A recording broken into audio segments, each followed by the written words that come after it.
అక్రమ వలసదారులకు Donald Trump సర్కార్ చుక్కలు చూపిస్తోంది. ఇల్లీగల్ ఇమిగ్రెంట్స్ పట్ల కఠినంగా వ్యవహరిస్తుంది ట్రంప్ సర్కార్.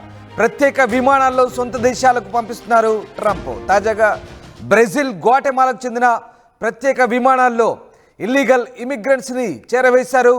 చేతిలకు బేడీలు వేసి కనీసం మంచినీళ్ళు కూడా ఇవ్వకుండా వేధింపులకు గురి చేసినట్టు తెలుస్తుంది. బాత్రూమ్ కూడా వెళ్ళనివ్వకుండా ఈ వేధింపులు కొనసాగాయంటే అక్రమ వలసదారుల పట్ల ట్రంప్ ఎంత కఠినంగా వ్యవహరిస్తున్నారో మనకి దృశ్యాలే కళ్ళకు కట్టినట్టుగా కనబడుతున్నాయి. తాజాగా బ్రెజిల్కు చెందిన 88 మందిని స్వదేశానికి ట్రంప్ సర్కార్ పంపిన తీరు కూడా అంతర్జాతీయంగా చర్చనీయాంశంగా మారుతుంది, విమర్శల పాలవుతుంది. 4 గంటల పాటు విమానంలో ఏసీ లేకుండా ట్రంప్ సర్కార్ వారిని వెనక్కి పంపించింది. అక్రమ వలసదారులను నేరగాళ్లుగా చూస్తున్నారు ట్రంప్ సర్కార్. ప్రస్తుతం అమెరికాలో అధికారికంగా 18,000 మంది భారత అక్రమ వలసదారులు కూడా ఉన్నారు. త్వరలోనే వీరందరినీ కూడా ఇండియాకు పంపించబోతుంది ట్రంప్ సర్కార్. దీంతో భారతీయుల్లో కూడా గుబులు మొదలైంది. ట్రంప్ యంత్రాంగం ఒక్కసారిగా జనవరి 23నే అమెరికాకు అక్రమంగా వలస వచ్చిన నేరగాళ్లు దాదాపు 538 మందిని అరెస్ట్ చేసినట్టుగా white house press secretary X ద్వారా వెల్లడించారు. ముఖ్యంగా సైనిక విమానాల్లో వందలాది మందిని డిపోర్టేషన్ చేస్తారు, అంటే అక్కడి నుంచి బహిష్కరించారు. జన్మతా పౌరసత్వ హక్కును కూడా రద్దు నిలిపివేశారు. కోర్టు ఇచ్చిన తీర్పుపై అప్పీల్ చేస్తామంటూ దానికి సంబంధించి కోర్టు ఇచ్చిన తీర్పుపై అప్పీల్ చేస్తామంటూ ట్రంప్ చెప్తున్నారు. మొత్తం మీద ఇటు అమెరికా డిపోర్ట్ చేసే భారతీయులు కూడా వెనక్కి తీసుకునేందుకు రెడీగా ఉన్నామంటూ ఇటు భారత విదేశాంగం కూడా చెప్తుంది. సో అమెరికా అధ్యక్ష బాధ్యతలు చేపట్టగానే అక్రమ వలసదారులను దేశం నుంచి వెళ్ళగొడతానంటూ ఎన్నికల ప్రచారంలో ప్రకటించిన డొనాల్డ్ ట్రంప్ పగ్గాలు చేపట్టిన 3వ రోజునే ఆ పని మొదలుపెట్టారు. ట్రంప్ యంత్రాంగం ఈ పని కానిస్తోంది. ఇక అక్రమంగా వలస వచ్చిన వాళ్ళు నేరగాళ్ళు ఉన్నారు, అలాగే అనుమానిత ఉగ్రవాదులు ఉన్నారు, ఇలా ముఠా సభ్యులు ఉన్నారు, గ్యాంగ్స్టర్స్ ఉన్నారు, చాలామంది ఉన్నారు.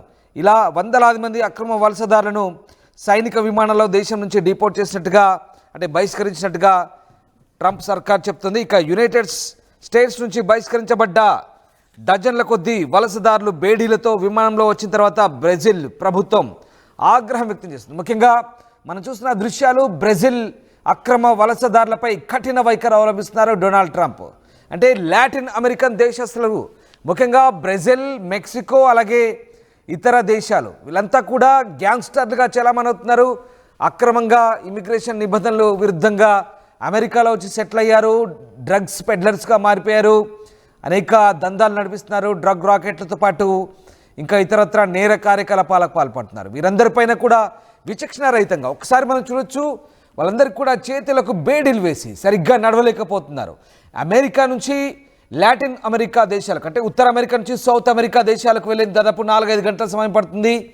బ్రెజిల్కి వెళ్ళేందుకు చూడండి, ఒకసారి నడవలేకపోతున్నారు. కనీసం నీళ్లు లేవు, బాత్రూమ్ లేదు, చేతులకు బేడీలు వేశారు. ఎంత దారుణమైన సిచ్యువేషన్లో వాళ్ళని ట్రంప్ వెనక్కి పంపిస్తున్నారో ఈ దృశ్యాలు బట్టి మనకు అర్థమవుతున్నాయి. ఎంత కఠినంగా వ్యవహరిస్తున్నారో అర్థమవుతుంది.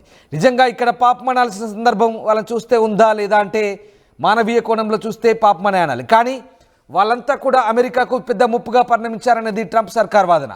వీళ్ళంతా కూడా డ్రగ్స్ వ్యాపారాల్లో తలమునకలై ఉన్నారు. అమెరికాని శాంతి భద్రతల దృష్ట్యా అక్కడ అమెరికా వాతావరణాన్ని చెడగొడుతున్నారు. ముఖ్యంగా బ్రెజిల్, అలాగే మెక్సికో, గ్వాటెమాలా ఇలాంటి దేశాల నుంచి అమెరికాకు వచ్చి, లాటిన్ అమెరికా దేశాల నుంచి అమెరికాకు వచ్చి అక్కడ వాతావరణాన్ని పూర్తిగా చెడగొడుతున్నారు. డ్రగ్స్ రాకెట్ల పాటు, అలాగే సెక్స్ రాకెట్లు, అలాగే ఇతరత్ర దందాలన్నీ కూడా నడిపిస్తున్న పరిస్థితి. మరీ ముఖ్యంగా గ్యాంగ్స్టర్లుగా మారి చాలా చోట్ల హింసకు పాల్పడుతున్నారు. దొంగతనాలు కావచ్చు, అలాగే అనుమానిత ఉగ్రవాదులు కూడా ఉన్నారు. అలాగే రకరకాల నేర పూరిత కార్యకలాపాలకు పాల్పడుతున్న పరిస్థితి.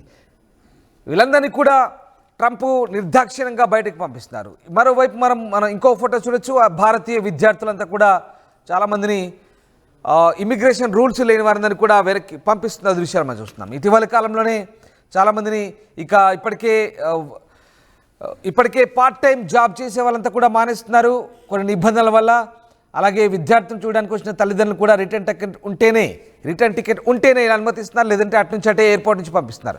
సో ఒక్కసారి మనం అర్థం చేసుకోవాలి ట్రంప్ ఎంత కఠినంగా వ్యవహరిస్తున్నారు అనేది. అక్రమ వలసదారులపై వేలాది మంది అమెరికాలో స్థిరపడి అమెరికాని ఒక రకంగా శాంతి భద్రతల దృష్ట్యా ఇబ్బందులు తలెత్తున్నాయి. అలాగే అమెరికా వ్యవస్థని కొంత చిన్నాభిన్నం చేస్తున్నారనే అభిప్రాయాన్ని ట్రంప్ వచ్చారు. సో మొత్తం మీద బ్రెజిల్ పౌరులను ఒక్కసారిగా అలా చూడడంతో బ్రెజిల్ మండిపడుతోంది. తమ పౌరుల్ని ఇలా పంపుతారా? కనీసం మానవత్వం లేదా? మంచినీళ్ళు కూడా ఇవ్వరా? ఫ్లైట్లో ఏసీ లేదు, మంచినీళ్ళు లేవు, చేతులకు బేడీలు, అలాగే బాత్రూమ్ వెళ్లేందుకు కూడా అనుమతి లేని పరిస్థితి. ఈ రకంగా ఖచ్చితంగా మానవ హక్కులను విస్మరించడమే అంటూ బ్రెజిల్ మండిపడుతోంది. అమెరికా అధ్యక్షుడు డొనాల్డ్ ట్రంప్ కఠిన ఇమిగ్రేషన్ వ్యతిరేక ఎజెండాతో లాటిన్ అమెరికా దేశస్తులు పట్టుబడుతుంటే తాజాగా ఈ వివాదం అయితే చోటు చేసుకుంది.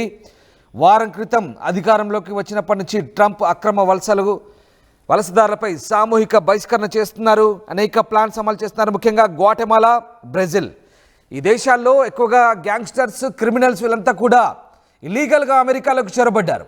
ఒక రకంగా చూస్తే ఇది తప్పేం కాదు. ఎందుకంటే అమెరికాని లా అండ్ ఆర్డర్ ఇష్యూస్ తీసుకొస్తున్నారు. గ్యాంగ్స్టర్స్గా మారి అక్కడ డ్రగ్స్ రాకెట్ ఒకటే కాదు, చాలా విచ్చలవిడితనానికి తెగబడుతున్నారు. అమెరికాలో హింసకు పాల్పడుతున్నారు. వీళ్ళందరికీ కూడా నిర్దాక్షిణ్యంగా పంపుతున్నారనలో ఒక రకంగా ఎలాంటి ఉపేక్ష అక్కర్లేదు. ఇలాంటి వారిని అయ్యో పాపం అనాల్సిన అవసరం కూడా లేదు. ఎందుకంటే చాలామంది అందులో అనుమానిత ఉగ్రవాదులు ఉన్నారు, టెర్రరిస్టు లింకులతో ఉన్న వాళ్ళు ఉన్నారు, ఇలా రకరకాల చీకటి దందాలు చేసే వాళ్ళు ఉన్నారు, చీకటి సామ్రాజ్యంతో లింకులు ఉన్న వాళ్ళు ఉన్నారు. మరి ముఖ్యంగా మెక్సికన్స్, బ్రెజిల్, అలాగే గ్వాటెమాలా ఈ దేశాలకు చెందిన మాదక ద్రవ్యాలకు వ్యాపారం చేసే కొంతమంది ఉన్నారు. వీళ్ళందరినీ కూడా పంపిస్తున్న పరిస్థితి. ఇక కొంతమంది సామాన్యులను కూడా అదే రీతిలో పంపించడంతో కొంత విమర్శలు అయితే వెల్లువెత్తున్నాయి. దానికి మానవ హక్కులు ఉల్లంఘన అనే ఒక పేరు మాత్రం పెట్టాల్సి వస్తే కనుక ఖచ్చితంగా నేరస్తులను మాత్రం అందులోంచి మినహాయించాల్సిన అవసరం మనకి ఇక్కడ కనబడుతుంది. రైట్, ఇక మొత్తం మీద బ్రెజిల్ ఉత్తర నగరమైన మనౌస్లో ల్యాండ్ అయినప్పుడు దృశ్యాలు ఇవి. ఆ మనౌస్లో ల్యాండ్ అయినప్పుడు అమెరికా విమానం అది మనం చూడొచ్చు. లాటిన్ అమెరికా దేశం పంపినప్పుడు నిజంగా చూడండి, చేతులకి బేడీలు, కనీసం నడవలేకపోతున్నారు. ఇదే ఇలా ఉంటే ఉత్తర అమెరికా నుంచి దక్షిణ అమెరికాకి అంత దగ్గర, అంటే కేవలం 3-4 గంటల సమయంలోనే ఇలా ఉంటే ఇక ఒక్కసారి ఊహించుకోండి, భారతీయులను కనుక పంపించాలనుకుంటే ఏ రకంగా ఉంటుంది? భారతదేశానికి అమెరికా నుంచి రావాలంటే కనీసం 24 గంటల సమయం పడుతుంది. సో మరి ట్రంప్ కనుక అలాంటి వైఖరి అవలంబిస్తే నిజంగా భారతీయులపై కూడా ఇట్లే ప్రవర్తిస్తారా? భారతీయులపై కూడా ఒకవేళ ఇమిగ్రేషన్ నిబంధనలు ఉల్లంఘించి అమెరికాలో అక్రమంగా నివాసం ఉంటున్న భారతీయులను కూడా పంపించాలనుకుంటే ఇలాంటి పరిస్థితి ఉంటుందా? ఊహించుకోండి ఎలా ఉంటుందో. ఇది మిమ్మల్ని కేవలం భయపట్టించి చెప్తున్న వార్త కాదు. నిజంగా ట్రంప్ ఎంత కఠినంగా వ్యవహరిస్తున్నారనే దానికి ప్రత్యక్ష సాక్ష్యం, ఉదాహరణ ఈ దృశ్యాలు. బ్రెజిల్, గ్వాటెమాలా దేశస్తులను ఏ రకంగా నిర్దాక్షిణ్యంగా చేతులకు బేడీలు వేసి ట్రంప్ అక్కడి నుంచి సాగనంపుతున్నాడో ఆ దృశ్యాలు ప్రస్తుతం మనకు కనబడతా ఉన్నాయి. సో వాళ్ళంతా కూడా బ్రెజిల్లో అడుగుపెట్టగానే బ్రెజిల్ న్యాయ మంత్రిత్వ శాఖ రియాక్ట్ అయింది. వెంటనే బేడీలను, సంఖ్యలను తొలగించమంటూ అక్కడ అధికారులను ఆదేశించారు. న్యాయశాఖ మంత్రి రికార్డో లెవాండోవ్స్కీ అలాగే అధ్యక్షుడు లూయిస్ ఇనాసియో డిసిల్వాతో మాట్లాడి ఈ ప్రాథమిక హక్కుల విస్మరించే అంశంపై అమెరికాకు తమ నిరసన తెలియజేయాలంటూ కూడా ఒక ప్రకటన చేసినట్టుగా తెలుస్తుంది. విమానంలో నీరు లేదు, ఏసీ లేదు, చేతికి సంకెళ్ళు. ఒక్కటేంటి అసలు అమెరికా బహిష్కరణకు గురైన తర్వాత చాలా దారుణమైన సిచ్యువేషన్ నుంచి ప్రస్తుతం వీళ్ళంతా కూడా అమెరికా నుంచి బయటకి పారదోలుతున్న పరిస్థితి. లాటిన్ అమెరికన్స్ ఏ రకంగా పట్టుబడుతున్నారో మనకి ఉదాహరణే మనకి దృశ్యాల యొక్క ప్రత్యక్ష తార్కాణంగా నిలుస్తున్నాయి. సో మొత్తం మీద ప్రస్తుతం మనం చూస్తున్న దృశ్యాలు బ్రెజిల్ పౌరులకు సంబంధించిన దృశ్యాలు. బ్రెజిల్ వాళ్ళు ఏ రకంగా అక్రమంగా వలసదారులుగా మరి అమెరికాలో ఇన్నాళ్ల పాటు చలమణయ్యారో పౌరులుగా. సో వాళ్ళందరినీ కూడా ప్రస్తుతం యుఎస్ ప్రెసిడెంట్ డొనాల్డ్ ట్రంప్ అయితే పంపిస్తున్న పరిస్థితి. సో ఒక్కటే, పరిస్థితులు మారిపోయాయి. ఎవరితో మారిపోయాయి? ట్రంప్తో మారిపోయాయి. ట్రంప్ వచ్చాక పూర్తిగా సిచ్యువేషన్ చేంజ్ అయింది. ఇక ఎవరి పప్పులు ఉడకవనే పరిస్థితి ప్రస్తుతం అక్కడ మనకు కనబడుతోంది. ఎవరి పప్పులు అంటే కనీసం అక్రమంగా వలస ఉండే వారి విషయంలోనే ఈ విషయం వర్తిస్తుంది. సో ఆ రకంగా ట్రంప్ చాలా ఖచ్చితంగా వ్యవహరిస్తున్నారు. ఇక మరీ ముఖ్యంగా ఇక్కడ అమెరికా గడ్డపై పుడితే వచ్చే జన్మతా పౌరసత్వ హక్కును కూడా రద్దు చేసిన పరిస్థితి తాజాగా మరొక నిర్ణయం తీసుకుంటూ తెలుస్తుంది. అమెరికాలో ట్యాక్స్ వసూలు చేసే ఇంటర్నల్ రెవెన్యూ సర్వీస్ ఏజెంట్లను కూడా దాదాపు 90,000 మందిని తొలగించినట్టుగా తెలుస్తోంది. సో ఒక్కటే దాదాపు ఎగ్జిక్యూటివ్ ఆర్డర్లతో ట్రంప్ అధికారంలోకి వచ్చి వారం రోజులైంది.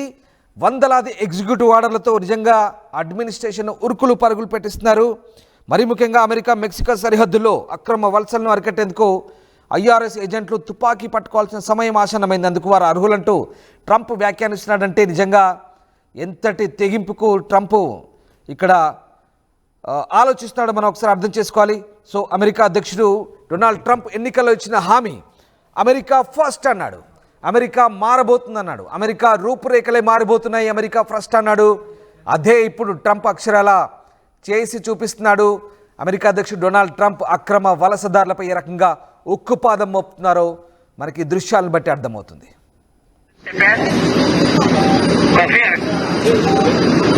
Peço pediu para ficar só a tripulação e os policiais da aeronave, ok? E a todos os passageiros já desceram. Confirme quanto tem a informação. Os caras estavam quebrando tudo, mano.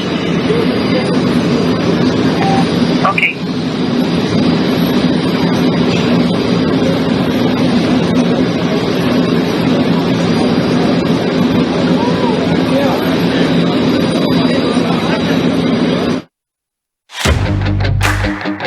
At KL, the expertise of the world in the palm of your hand. KL, deemed to be university.